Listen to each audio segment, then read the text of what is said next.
Muy buenas. Si son nuevos en el canal de Arge, vamos a retomar la lectura de Csikszentmihalyi Flow en la anatomía de la conciencia. Si ya son seguidores de este canal, ya saben de qué estamos hablando. Si no lo saben, revisen los videos anteriores en los que hablamos sobre este autor. Es un autor de los Estados Unidos, un psicólogo que escribió este libro hace algunos años y bueno, nos gusta mucho. Esperemos que también le agrade a nuestra audiencia. En ciertos momentos de la historia, dice así, las culturas han dado por sentado que una persona no era totalmente tal hasta que aprendía a dominar sus pensamientos y sus sentimientos. En la China de Confucio, en la antigua Esparta, en la Roma republicana, en los primeros asentamientos de Nueva Inglaterra y entre las clases altas de la Inglaterra victoriana, las personas tenían la responsabilidad de mantener bien firmes las riendas de sus emociones. Cualquiera que se permitiese tener lástima de sí mismo, o quien dejase que el instinto dictase sus acciones en lugar de la razón, perdía el derecho de ser aceptado como miembro de la comunidad. En otros periodos históricos como el que ahora estamos viviendo, la capacidad de controlarse a sí mismo no se tiene a tal alta estima. A las personas que lo intentan se las considera ridículas, estiradas o que no están en la onda. Pero dicte lo que dicte la moda, parece que los que se toman en serio, dominan lo que sucede en su conciencia, viven una vida más feliz.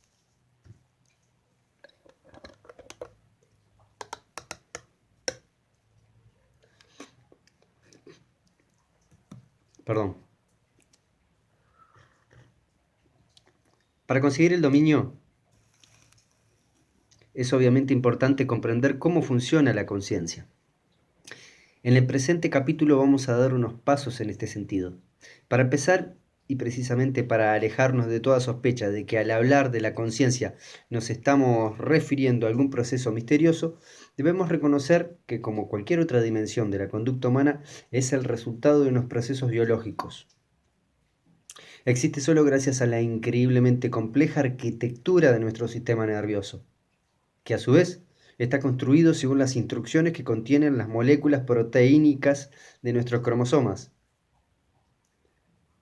Al mismo tiempo debemos reconocer que el modo en que trabaja la conciencia no está totalmente controlado por su programación biológica.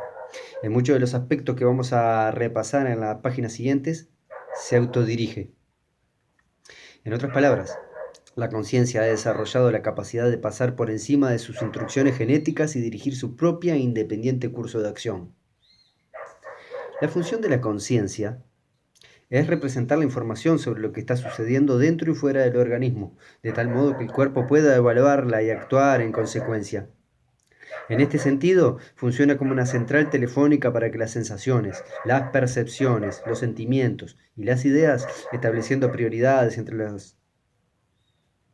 esa información diversa. Sin la conciencia seguiríamos sabiendo qué sucede, pero reaccionaríamos de manera refleja, instintiva. Con la conciencia podemos evaluar de forma deliberada lo que los sentidos nos dicen y responder según esta evaluación. También podemos inventar información que no existía antes. Puesto que tenemos conciencia, podemos soñar despiertos. Podemos mentir y también escribir bellos poemas o teorías científicas. A lo largo de los oscuros siglos sin fin de su evolución, el sistema nervioso humano se ha convertido en algo tan complejo que ahora puede afectar sus propios estados funcionando así, hasta cierto punto de forma independiente de su propia genética y de su entorno objetivo. Una persona puede hacerse a sí misma feliz o miserable independientemente de lo que esté realmente sucediendo afuera, tan solo cambiando los contenidos de su conciencia. Todos conocemos individuos que pueden transformar situaciones desesperadas en desafíos para superar, simplemente por la fuerza de su personalidad. Esta capacidad de perseverar a pesar de los obstáculos y retrocesos es la cualidad que la gente más admira en los demás. Y con justicia, porque es probablemente el rasgo más importante, no solo para tener éxito en la vida, sino también para disfrutarla. Para adquirir este rasgo de la personalidad, uno debe hallar la manera de ordenar la conciencia y ser capaz de controlar los sentimientos y pensamientos. Y lo mejor es no creer que existe atajos para lograrlo. Algunas personas tienen la tendencia a ponerse muy místicas cuando hablan de la conciencia y esperan que consiga milagros que de momento no está preparada para hacer. Le gustaría creer que todo es posible en lo que consideran como un reino espiritual. Otros individuos dicen que tener el poder de sintonizar con vidas pasadas, comunicarse con entidades espirituales o realizar increíbles proezas de percepción extrasensorial. Cuando no son directamente fraudes, estos relatos suelen ser autoengaños, mentiras que la mente demasiado receptiva se dice a sí misma.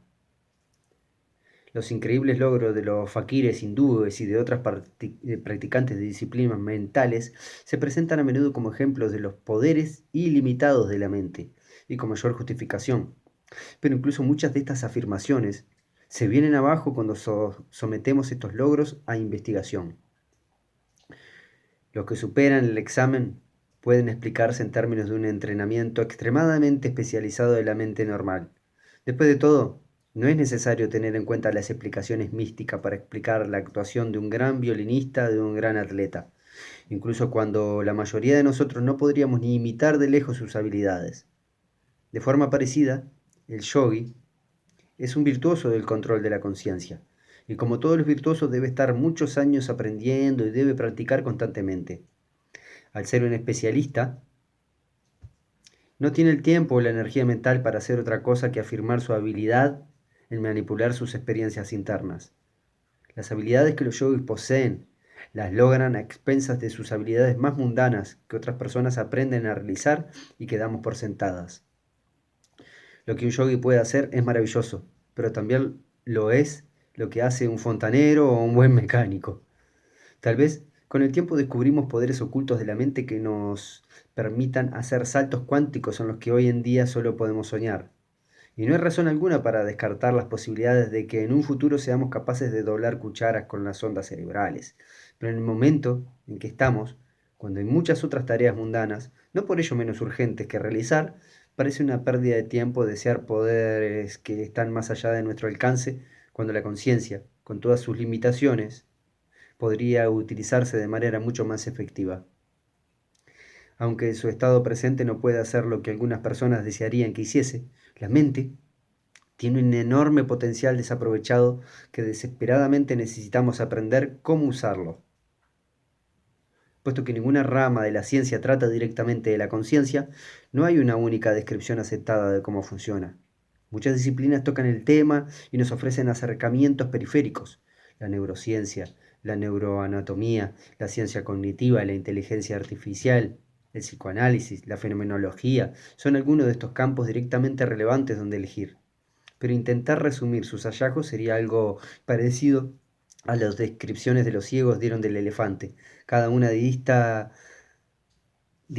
y cada una diferente a las demás. Sin duda deberíamos seguir aprendiendo de estas disciplinas cosas importantes sobre la conciencia, pero mientras estamos solo frente a la tarea de obtener un modelo que se apoye en los hechos y que se exprese de una manera tan sencilla que todo el mundo pueda utilizarlo. Aunque pueda sonar a jerga académica indescifrable, la descripción más breve del enfoque que creo más claro para examinar las facetas más importantes de lo que sucede en la mente, de un modo que pueda ser útil en la práctica de la vida cotidiana actual, es un modelo fenomenológico de la conciencia basado en la teoría de la información.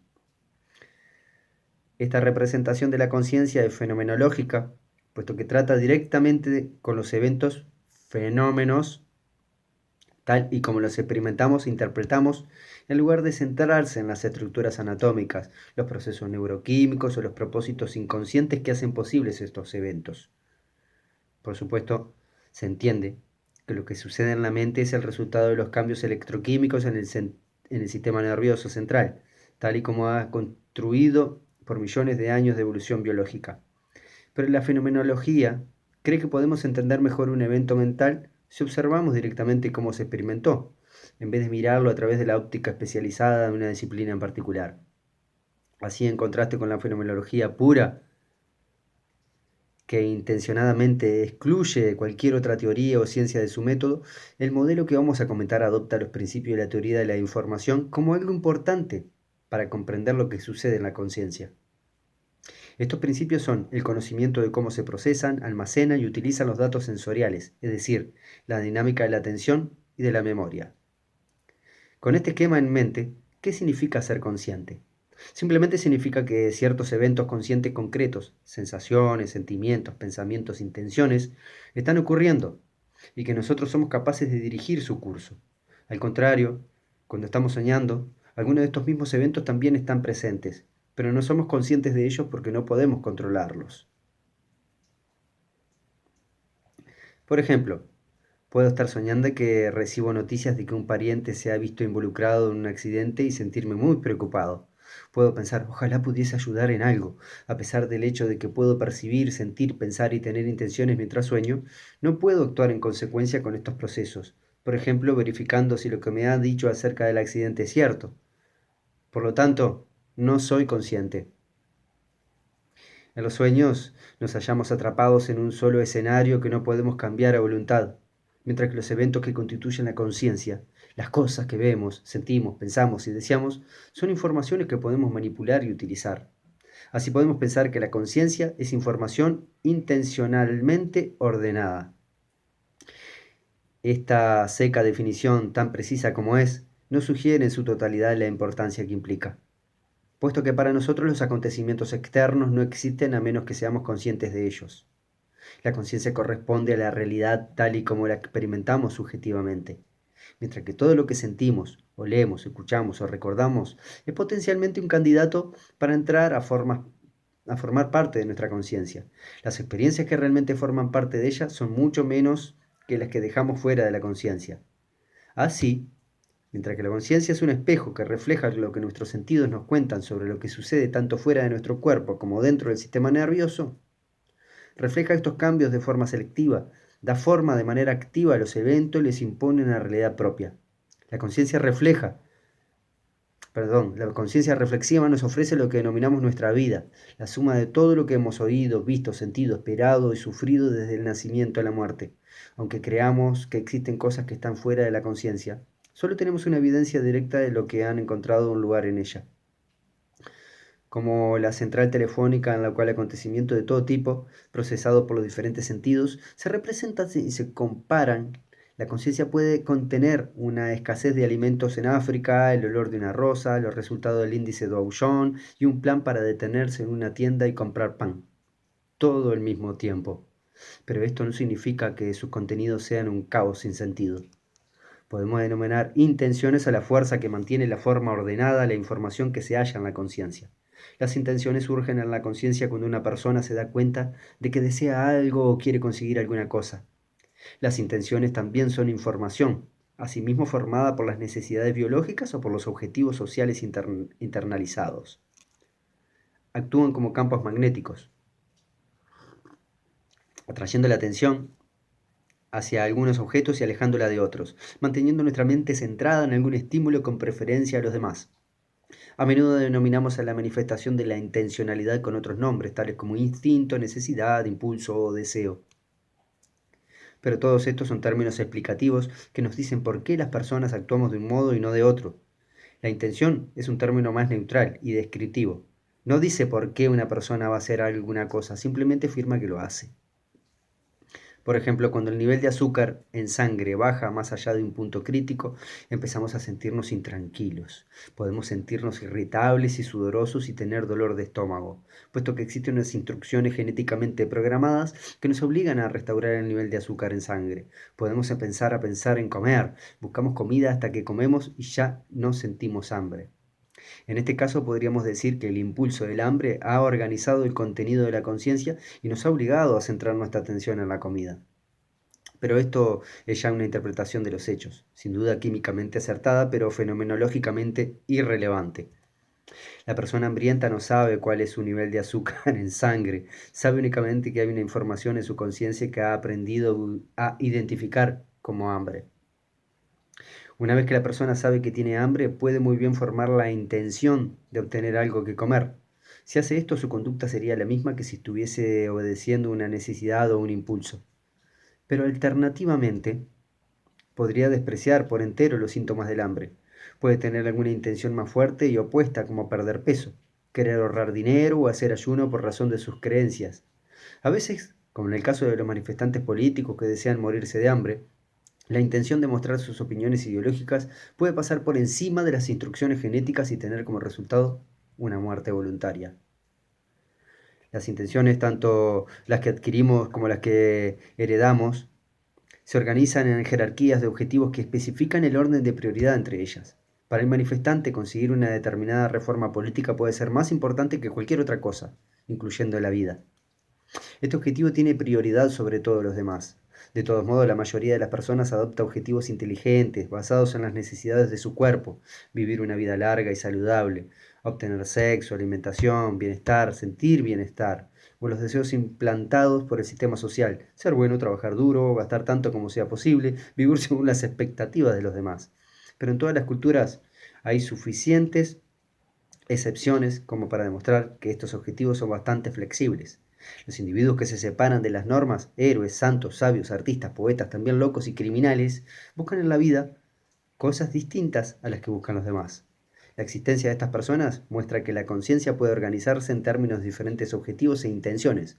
Cada uno de nosotros tiene esta libertad para controlar su realidad subjetiva.